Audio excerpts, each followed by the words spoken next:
Chronically Online Girl, Taylor's version.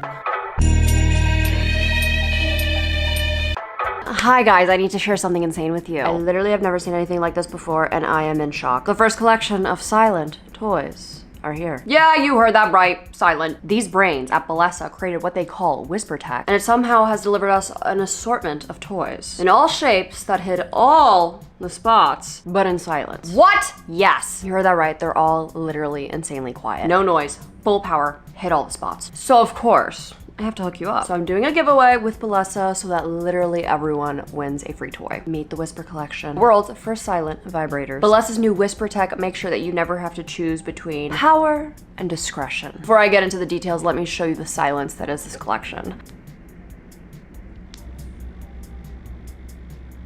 Exactly. You can't hear anything. These toys are so luxurious and aesthetic that pack a serious punch. They're powerful, yet somehow completely quiet. I don't get it, but I love it. You can put your pleasure first without waking up the entire house. And now, in whatever format you prefer. You know and love the Whisper Bullet, the silent bullet vibe with 5 speeds, tiny, literally inaudible, but the power is insane. Then there's the Whisper Rabbit, Whisper Vibe, and Whisper Wand, which will have 6 vibration speeds. Whisper Vibe gives you the quietest G-spot stimulation that you will find. The Whisper Rabbit has independently adjustable clit and G-spot stimulators. And the Whisper Wand delivers deep, rumbling vibrations in case you want to step it up another notch. But still, silence. Also, did I mention how soft they are? This collection is insane that you have to see it, not hear it, to believe it. That is why I'm hooking you all up. Everyone who signs up wins a free Whisper Vibe or a free viral rose suction toy with any Whisper purchase. Click the link in my description and grab yourself a new vibe. The big question is, they will stay silent, but will you? Oh. Basically, believing that your favorite artist could be queer has become more and more and more common. For example, maybe you know about Larry. No, not that Larry. Larry as in Louis Tomlinson and Harry Styles. Larry fans will analyze literally every single thing as hints. Hidden in songs, music videos, right down to the fact that Harry Styles was wearing an expensive Cartier watch while seen with a woman, the woman being Zoe Kravitz. But it is always a hint that Larry exists. There are subreddits, Tumblr accounts, all dedicated to these theories, and so much fan fiction on AO3. Now, Gaylors, they have the spirit and also fanfiction prowess of Larry Stylins and stans dialed up to 1,000. Right from the very beginning, there were speculations of Taylor Swift's sexuality, despite the fact that she has been very openly straight. Nonetheless, the rumors persisted. Oh my god. So now Gaylors are once again having a very public crash out after Taylor Swift's very public engagement to Travis Kelce, because he's a fucking cover-up. So anyway, I feel like it's very important to teach you all the Gaylor lore from the very beginning to present day. Nicole, what do you know about women liking women? Realize, right? Yeah. All right, first coined in 2013. According to a study, the Gaylor theory is a type of closeting conspiracy theory, CCT. CCTs involve speculating about a public figure's sexuality, gathering pertinent evidence, and producing fan knowledge, often informally on social media. And as described by one Gaylor themselves, she is Gaylor, but like you can be a Gaylor, like if you believe like, oh, you're a Gaylor. One Gaylor on Urban Dictionary has said, Gaylors are a very observant group of alphabet mafias who read the gay subtext in all of her songs. Now, do not think Gaylors are assuming her sexuality. They are simply interpreting her lyrics through a queer lens. Now, Taylor Swift is widely known for her Easter eggs, layered music with so much wordplay. In A Visible String, Taylor appears to reference these sleuths herself, with the lyrics reading, "Time, curious time, gave me no compasses, gave me no signs, were there clues I didn't see." And also, Taylor encourages the sleuthing and also encouraged fans to decode her anagrams in her vault, through which fans found out about new music and a collaborator. She's been doing this from the start, telling Washington Post, "When I was 15 and putting together my first album, I decided to encode the lyrics with hidden messages using capital letters. That's how it started, and my fans and I have been since descended into color coding, numerology, word searches, elaborate hints, and Easter eggs." You often probably hear the joke that like, oh, we need a Taylor Swift fan to figure this out. Like when Billie Eilish was dropping hints about her new album releasing and potentially a double album, a lot of Billie Eilish stans were like, let's get a Swiftie in on this. Like, we need their help right now. As if it's like one branch of criminology asking another branch for help. And this rich history of decoding has led Gaylors to finding meanings in things that they didn't before. As one Gaylor puts it, once you see the queer references, you can't unsee it. It is that powerful. I kind of wish I never found out. Woulda, coulda, shoulda been a happy casual Swiftie forever. And before someone says, why does it matter? I agree. We can all find deep meaning in her music through non-queer, personal, casual interpretations of her bops. But honestly, the Gaylor theories add a lot of depth and continuity to her art/storytelling that just makes sense. sense. There's a lot of Gaylor content on Instagram and Tumblr, but the biggest hub of Gaylor content comes from the subreddit Gaylor Swift, which has now been privated. It was founded in 2018 and has over 50,000 members. The subreddit describes itself as a place where space for thoughtful discussion and examination of Taylor Swift, including queer readings, themes, and motifs in her work and public persona. Now, Taylor Swift has dated a wide range of people, especially celebrities, in her years, including Harry Styles, Jake Gyllenhaal, Tom Hiddleston, and most surprisingly, Maddie Healy. I know, I'm so sorry. I know it's a sensitive subject for a lot of you. Now, none of them are women, but fans insist that these are PR relationship or beards. For instance, Calvin Harris, another one of Taylor Swift's exes, made a Twitter post saying that a big old beard can only take you so far. Gaylor's interpreted this as a hint that his relationship with Taylor Swift was to conceal her sexuality. One blogger has even said a defining characteristic of the Swiftie community is tied to the inherent speculation surrounding Swift's personal life and the uncovering of hidden messaging left by Swift herself in her music, social media, and other creative endeavors. Pre-Swift Gron, aka pre-2011. Now, committed Gaylors, okay, because there are non-committed Gaylors, obviously. Committed Gaylors believe that there's been signs of the singer's queerness dating back to as early as 2006. One example is this MySpace bio where Taylor says, "I've never been the kind of girl who needs a boyfriend." Ooh, do you guys want to see what I own? It's gonna make a lot of you really jealous. Hold on. I own the one and only 100 karat gold Labubu, or whatever the hell she said. This is my Wonderstruck perfume that I have since I was a child. And you know what? I am locking my doors and windows. Then there's her Fearless era. Specifically, the song Breathe is thought to be about Swift's friendship with Emily Poe, a fiddle player who left her band abruptly. As one TikToker points out, the song is incredibly intimate. Examples include, "I can't breathe without you. I see your face in my mind as I drive away because none of us thought this was going to end that way. You're the only thing I know like the back of my hand." Now, Taylor Swift addresses these undertones in a 2024 interview, saying, "It was total therapy because I came in and was like, look, one of my best friends I'm going to not have to see anymore and is not going to be part of what I do, and it's like the hardest thing to go through. It's crazy listening to the song because you think it's about a relationship, but it's really about losing a friend and having a fallout, just the loss." And according to this master doc, because there is a master doc, the day before Emily got married, Taylor covered a song with the following lyrics: "Heard you found a real good man and married him. I wondered if sometimes I crossed your mind. Where would we be today? I never drove that care away." Now, either way, this theory is frowned upon by some Gaylors because Swift would have been a minor when she first met Poe. However, there are other Gaylors who still speculate that Taylor had an unrequited crush on Poe. After a friendship ended with Poe, Swift entered another friendship, this time with backup singer Liz Hewitt. Initially meeting her at a fan meet and greet, she joined the singer in 2009. In a vlog taken around this time, which heavily features Hewitt, Taylor Swift shows viewers Liz sleeping on a tiny little couch right after this lyric from Here in Your Arms: "I like where you sleep when you sleep next to me." In some of her songs post-friendship, Liz Hewitt alludes to dating a musician. Examples like, "I catch myself singing your song," from the song Never Know. "I don't have a washer and dryer full of guitar picks anymore," from Don't Love You Anymore. Now, Taylor Swift is known for her close female friendships. Between 2013 and 2016, specifically during her Red era, she had a very public, close-knit squad, which made up of so many famous faces like Selena Gomez, Gigi Hadid, Kendall Jenner, Blake Lively, Haley Steinfeld, and this group was so prominent that they even were featured in Taylor Swift's music video for Bad Blood. However, the closeness of these friendships, specifically Carly Kloss and Diana Agron, Swift Gron, which ran from 2012 to 2014. In 2011, before she and Swift met, Diana had wore a shirt that says "Likes Girls" during the Glee live tour, which many took as an indication that she was queer and coming out. It's worth noting that, like with Gaylors, there is a subset of Glee fans who believe that Agron and Glee co-star Lea Michele were in a relationship that they called a shell. So often, these two fandoms will cross over. According to Business Insider, Swift and Agron were first spotted in March 2012 when they attended the Hunger Games premiere. What a time. Soon after this, rumors began swirling that Taylor Swift and Agron were in a love triangle with NFL quarterback Tim Tebow. Now, Agron denied this on Jimmy Kimmel, and when Kimmel then asked if she and Taylor were dating, Agron said, "Wouldn't that be juicy?" Then she blew a kiss at the camera and added, "Hi, Taylor." Wouldn't that be juicy? Hi, Taylor.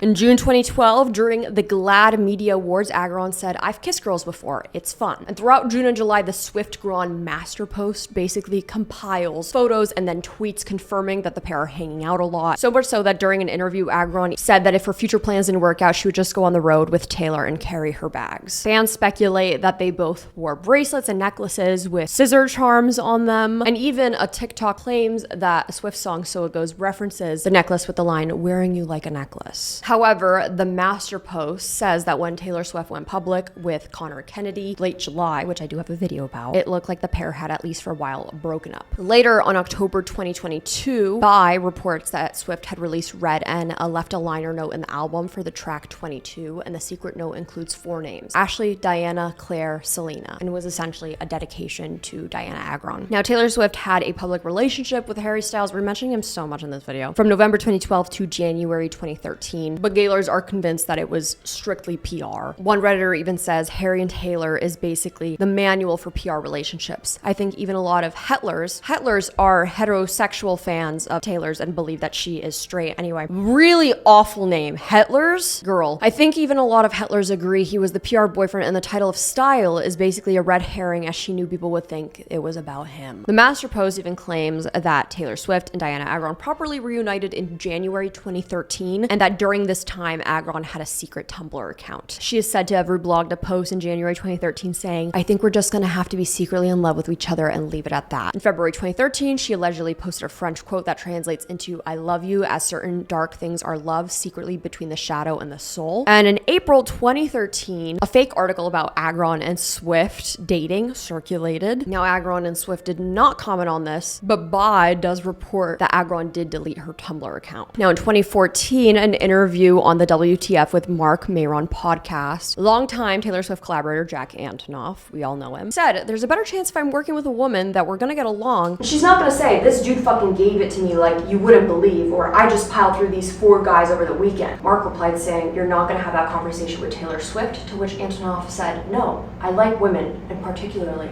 gay women." Now, when the deluxe version of 1989 came out in October 2014, it included the song Wonderland, which included various allusions to Alice in Wonderland. And Gaylors believe this breakup song is about Diana Agron because she has been open about her love for Alice in Wonderland, even having an Alice in Wonderland dedicated ribcage tattoo, which Bye claims that she then removed in the years following 1989's release. Here are examples of lyrics that fans believe allude to Agron according to the Master Doc. "Haven't you heard what becomes of curious minds? Too in love to think straight. Whispers turn into talking, and talking turns into screams," which some Gaylors believe is a reference to the dating rumor article. "Nothing is as it seems. We both went mad," a paraphrase of the Alice in Wonderland quote Agron had tattooed, "We're all mad here." "Flash your green eyes." Now, Diana had green eyes, okay? She still has green eyes. She's alive and well. Though this obviously could be a reference to the Cheshire Cat. Redditors also claim that most of the songs in 1989 and Red were mostly about Diana. One line in the very first night says, "Don't forget about the night in LA, dance in the kitchen." Gaylors believe that this is a reference to Shirley MacLaine's birthday party in LA, where Agron posted on Twitter about dancing in the kitchen. Another notable line is, "We broke the status quo and then we broke each other's hearts." "Now that we don't talk" includes the line, "You part the crowd like the Red Sea," which was a phrase said to Diana's character in Glee, which also includes the line, "I can't pretend it's platonic." "I Know Places" is about a hidden relationship, which doesn't seem to work out with her relationship with Harry, with lyrics that include, "Something happens when everybody finds out. I know places we won't be found. See the vultures lurking, dark clouds. Love's a fragile little flame, it could burn out. They take their shots, but we're bulletproof. They got the cages, they got the boxes and guns." And although they had a brief reunion at the American Music Awards in 2014, the pair have not been spotted since. Also, Diana has not been seen with any of the other squad members from the Bad Blood music video, suggesting that their relationship, platonic or not, is really done and over with. Okay, Gaylor! The connection started in a 2012 Vogue interview where Taylor Swift said, "I love Karlie Kloss." They were first publicly spotted together in November 2013, according to Elle. They went on a road trip to Big Sur in March 2014, with Karlie writing an Insta post saying, "Karlie, heart, Taylor Swift," and wrote their names in hearts in the sand. Another post, she was hugging her from behind. While the Master Doc claims that there was like a lot of flirting, touching, kissing, none of that is confirmed because it's from a Master Doc, but there are verified photos of them holding hands on other occasions. In a later interview with Vogue, when asked by the interview where he should go on an anniversary with his wife, she says, "Big Sur," because it's so romantic, duh. Congratulations, and you should take her to Big Sur. And Taylor and Karlie were spotted together all throughout 2014, including the Met Gala, Soho, and at a Knicks game, doubling down on how inseparable they really are. In his September 2014 home tour interview with Rolling Stone, Taylor shows them the guest room where Karlie usually stays. They also appeared together at the Victoria's Secret fashion show in November where they held hands. And in December 2014, the pair were photographed in a way that arguably made it appear like they were kissing. Many Gaylor shippers took this as proof that this was not just in their heads. Gaylor was very real, and this was now deemed Kissgate, which then brought on the now deleted Twitter post, "As my 25th birthday present from the media, I'd like you to stop accusing all my friends of dating me." Thirsty. And also allegedly liked a Tumblr post calling Gaylor shippers freaks. However, Gaylors maintained that the Kissgate was a pivotal moment, with one writing, "Many shippers felt blessed that Kissgate happened because it showed us Gaylor wasn't in our heads, and there is truth to it, but Kissgate was never supposed to happen." They practically outed themselves and have been dealing with the damage control ever since. Gaylors believe that the song "Dancing with Our Hands Tied" is about Kissgate. I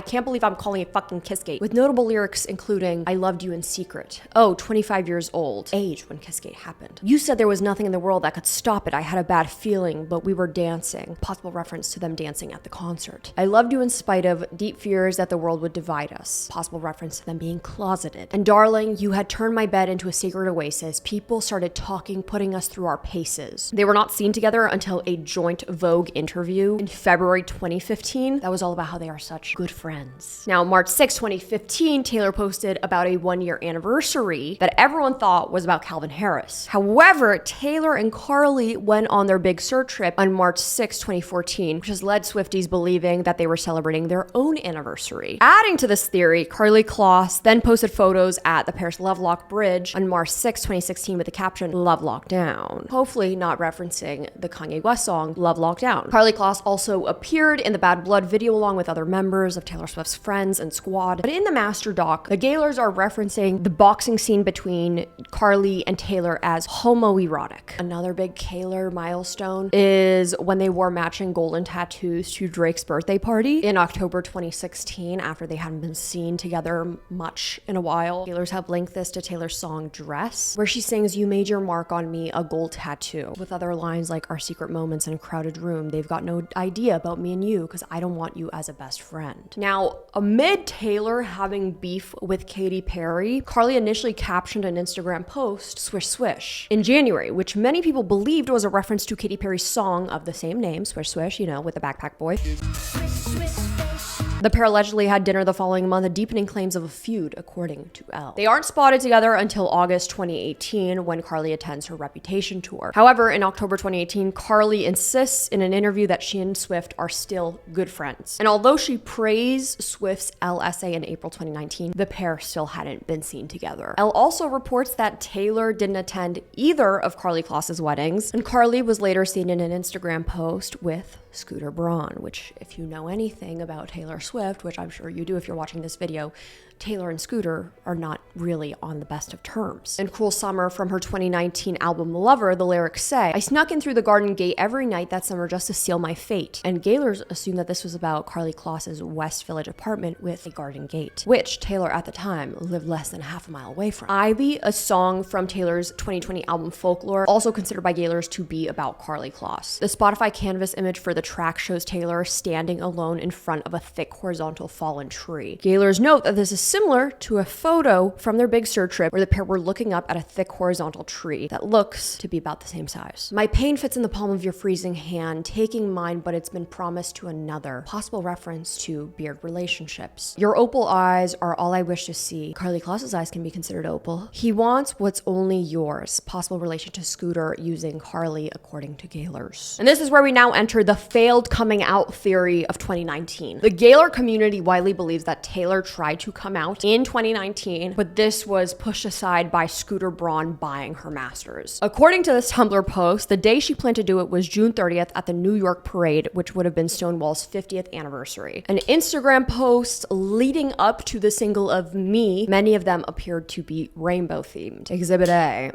Now, Me was released April 26th, which is Lesbian Visibility Day. The music video being so colorful, drenched in rainbows, and its overriding message of being yourself led Gaylors to believe, well, yes, of course, Gaylor, duh. Brendan Urie, who is part of this song, is also openly bisexual. The video also featured Taylor Swift turning down a man's proposal in favor of a cat, which the New York Times suspects is a euphemism. On June 1st, she makes a generous public donation to GLAAD. And also she continues to perform Me in rainbow outfits while the staging showcases the lesbian flag colors. Now on June 24th, she releases You Need to Calm Down, which is explicitly about gay rights. Lyrics include include "Why are you mad when you could be glad?" Because shade never made anybody less gay. Now, a Tumblr user speculates that in the music video, which includes LGBT plus icons like the cast of Queer Eye, inside of the Rainbow RV park, instead of with the one straight person, Ryan Reynolds, outside of the RV park. She also wears a wig with the bi flag colors. Now, on the day of the New York Pride Parade, June 30th, news broke that Scooter was buying Taylor Swift's masters. Additionally, earlier that year, Christian Siriano announced that he was working to design a dress for Taylor, though he didn't give any other details. He later showed off a design for a rainbow dress, but he did not say who it was for, and also shared some fan art of Taylor Swift wearing the dress on his Instagram. However, Billy Porter ended up wearing the dress during the Pride Parade, but the color of the mesh suggests that the dress wasn't designed for him. Siriano hints at this by posting a now deleted TikTok of him sipping tea. New York Times says, when looking back on the artifacts of the months before that album's release, any close reader of Miss Swift has a choice. You can consider the album's aesthetics and activism as performative allyship, as they were largely considered to be at the time. Or we can ask a question knowing full well that we may never learn the answer. What if the Lover era was merely Miss Swift's attempt to douse her work and herself in rainbows, as so many baby queers feel compelled to do as they come out to the world? In August 2019, Taylor Swift shared a photo with a rainbow filter of a series of bracelets, including one spelling out "proud" among the beads of the bisexual flag colors. However, Vogue then released an interview of Taylor discussing "You Need to Calm Down," where she said rights are being stripped from basically everyone who isn't straight, white, cisgender male. I didn't realize until recently that I could advocate for a community that I'm not a part of. And after her alleged failed coming out, Tumblr Gaylors claim that there was a shift in Taylor Swift's content because it then became black and white, which is universally known as a mourning color. In her Miss Americana documentary, Taylor Swift said of me, "It's like dancers, cats, gay pride, people in country western boots, and I start riding a unicorn. Everything that makes me, me." Not to mention, Taylor Swift was also accused of queer baiting with her Lover era content. I'm a firm believer that people who are not characters cannot queer bait. So while Lover is arguably Taylor Swift's queerest era, Gaylors claim that she has continued to hide hints and Easter eggs during her later work. As the name implies, Folklore, as an album, was all about the folklore of other people rather than Swift herself. 3 of the most famous songs on the album were part of a love triangle between 3 teenagers, Betty, Augustine, and James. Each of the songs were sung from the perspective of one of the teenagers, but the song that Gaylors are most interested in is Betty. The whole song is about James yearning to win back Betty after betraying her, but as one Gaylor on Reddit suggests, singing from the male perspective can be a really simple excuse to sing about girls. On the same Reddit post, users theorized that Betty could actually be about Taylor and Klaus, given that Swift was named after James Taylor and Klaus's middle name is Elizabeth. Longing, unrequited love, skateboards, gender bending, rumors, a harmonica. A Vulture reporter who backs up this theory wrote, "Maybe she's gay, maybe she's a capitalist who writes impeachably good music who has caught on to the whims of her fandom and is playing right into our hands. Maybe she wrote this one for the gays." LGBTQ plus themes continue to show up in Evermore. For example, the song Right Where You Left Me includes the line, "You could hear a hairpin drop." Gaylors note that this phrase originated in 1969 in reference to Stonewall riots, while the New York Times add that in the modern day, a dropped hairpin basically means dropping hints that you're gay. A hairpin motif is then mentioned in The Great War. Gaylors also argue that the song is more broadly about Taylor Swift's relationship with Karlie Kloss, with the line "glass shattered on the white cloth" being interpreted to Karlie Kloss's wedding to Josh Kushner. Now, Josh Kushner is Jewish, and smashing glasses on a white cloth is a Jewish wedding tradition. Additionally, as pointed out by the New York Times, Taylor Swift's music video for Willow, another Evermore track, shows her literally stuck in a glass closet. The closet is glass! Which brings us to Lavender Gate 2022. When Taylor Swift announced Midnights at the VMAs and subsequently released the album artwork, Gaylor started to suspect maybe this is happening again. Maybe she's about to come out again. With one Redditor writing, "I'm a believer in the failed coming out Lover rollout, and with the Lover supposedly being called Daylight originally, it seems that the relationship she was in during that time is over for good. So now this is her telling us that even though she couldn't step into the light then, she's ready to step into the night with us now." And these rumors only intensified when Taylor released her track list, which included a track called Lavender Haze. This is because lavender is a long-established symbol for lesbians and the queer community as a whole. So when Taylor Swift started teasing elements of the new album, she broke down the song Lavender Haze, in which she claimed that the term came from the 1950s and that it referred to 2 people in love. It's a common phrase used in the 50s where they would just describe being in love. Like, if you were in the lavender haze, then that meant that you were in that all-encompassing love glow, and I thought that was really beautiful. But the final blow for Gaylor's is when she made reference to weird rumors about her relationship with Joe Alwyn. In response, Gaylor's were devastated. Gaylor's came up with all kinds of theories. Taylor is literally just messing with us, okay? Of course, other claims being like she's queer baiting. It's also worth noting that Taylor Swift collaborated with Zoe Kravitz for Midnights. They got close after quarantining together during COVID, and since then have developed a close friendship. Many Gaylors suspect that this was a romantic relationship despite being in a relationship with Joe Alwyn and then later with Travis Kelce. Post Lavender Gate, August 2023, Taylor embarked on the Eras Tour. The concert was later filmed and announced to premiere on October 11th, which made Gaylor suspicious. Meanwhile, that September, Taylor went public with her relationship with Travis Kelce, which arguably has been her most publicized relationship to this day. And like all of her relationships with men, Gaylors believe that this is a PR relationship. They are not in love. So when Tortured Poets Department was released, Gaylors once again were like, yes, this has queer undertones. The most blatant one for Gaylors being the song Guilty as Sin, which is about forbidden love and religious trauma. My boredom's bone deep. This cage was once just fine. Am I allowed to cry? I dream of cracking locks, throwing my life to the wolves. Perhaps a reference to coming out of the closet? What if I roll the stone away? They're gonna crucify me anyway. What if the way you hold me is actually what's holy? And most recently, after Taylor and Travis's engagement announcement, it's been a dark time for Gaylors, okay? I've even seen a post that was like, she said that the English teacher was getting married to a gym teacher, but she didn't say which gym teacher. She didn't say that Travis is the gym teacher. It could be Sue Sylvester, for all we know. Yeah, that's the gym teacher. Gaylor subreddits aren't doing so hot, with some reactions like, good luck, babe. I'm gonna vomit. Oh Christ, happy for her, but this is the worst news of my life. Worse than my granddad dying. I'm speechless and disappointed. All of her sapphic references for what? I'm literally so confused. Literally me too. I thought this was a PR relationship like 100%. Are they getting PR married? Are they really dating? She loved someone, he proposed, she said yes. Does that help? She's in black and white stripes, like she's in jail.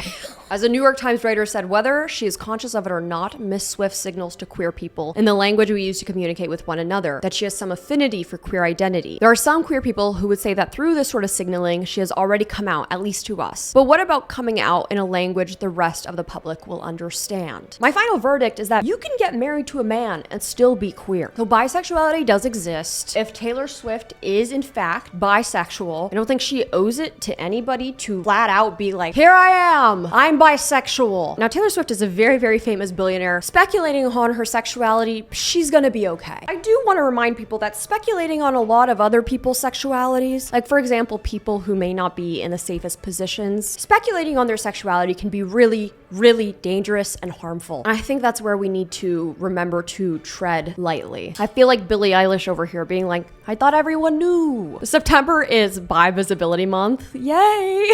I'm visible. Face. And I posted a tweet where I was like, I'm visible now. I did steal it from a Claro fan account. But when people were in shock and like messaging me about it, in that moment, I was like, I thought everyone knew. Whatever Billie Eilish said, I didn't know it was a secret. I thought everyone knew. And now I'm bashful. I'm bashful. Gaylors, I hope that some of you are actual detectives in real life. We could really use you. Like, go solve cold cases for a living. I'm so dead ass. Thank you so much for watching this video. If you liked it, please make sure that you leave it a like, because it helps me out so much. Also, leave a comment, any Gaylor theories that I may have missed. Petlers, you're all welcome here. Make sure you subscribe if you want to be nasty. If not, you're disgusting. Also, make sure you have your bell notifications on so you know every single time I post, or else you are gross. If you want to follow me on my other social media, Instagram, Twitter, Depop, Spotify, it's just at Nicole Rafiee. And if you want to follow me on my TikTok, it's at Nikki Nasty.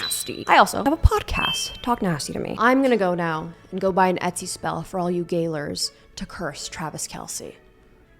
Maybe I shouldn't do that. I'm not gonna do that. Bye.